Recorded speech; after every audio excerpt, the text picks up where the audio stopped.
يا أيها النبي إذا طلقتم النساء فطلقوهن لعدتهن وأحصوا العدة واتقوا الله ربكم لا تخرجوهن من بيوتهن ولا يخرجن إلا أن يأتين بفاحشة مبينة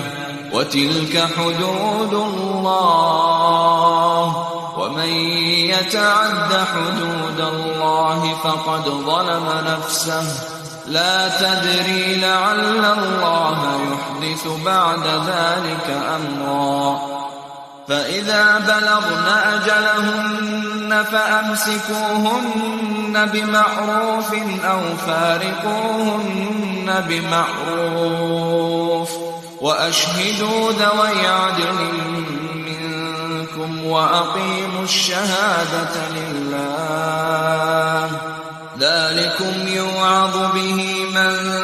كان يؤمن بالله واليوم الآخر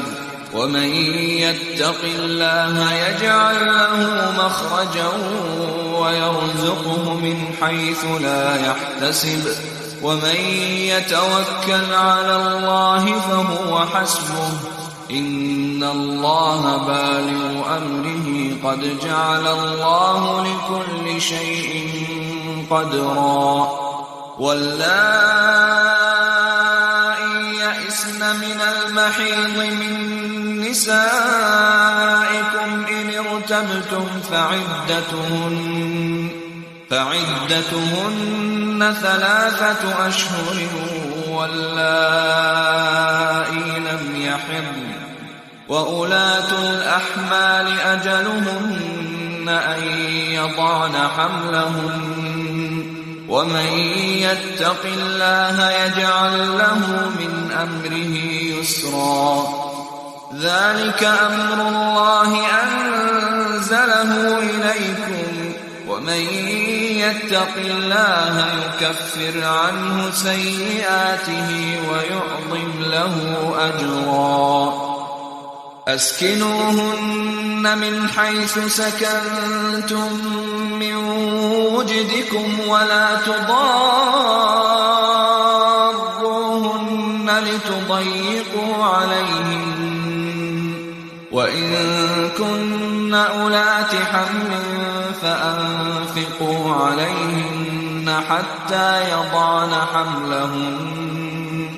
فإن أرضعن لكم فآتوهن أجورهن وأتمروا بينكم بمعروف وإن تعاسرتم فسترضع له أخرى لينفق ذو سعة من سعته ومن قدر عليه رزقه فلينفق مما آتاه الله لا يكلف الله نفسا إلا ما آتاها سيجعل الله بعد عسر يسرا وكأين من قرية عتت عن أمر ربها ورسله فحاسبناها حسابا شديدا وعذبناها عذابا نكرا فذاقت وبال أمرها وكان عاقبة أمرها خسرا أعد الله لهم عذابا شديدا فاتقوا الله يا أولي الألباب الذين آمنوا قد أنزل الله إليكم ذكرا رسولا يتلو عليكم آيات الله مبينات ليخرج الذين آمنوا وعملوا الصالحات من الظلمات إلى النور ومن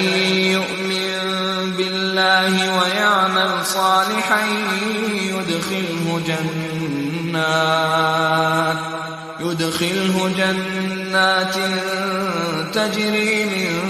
تحتها الأنهار خالدين فيها أبدا قد أحسن الله له رزقا الله الذي خلق 7 سماوات ومن الأرض مثلهن يتنزل الأمر بينهن لتعلموا أن الله على كل شيء قدير وأن الله قد أحاط بكل شيء علما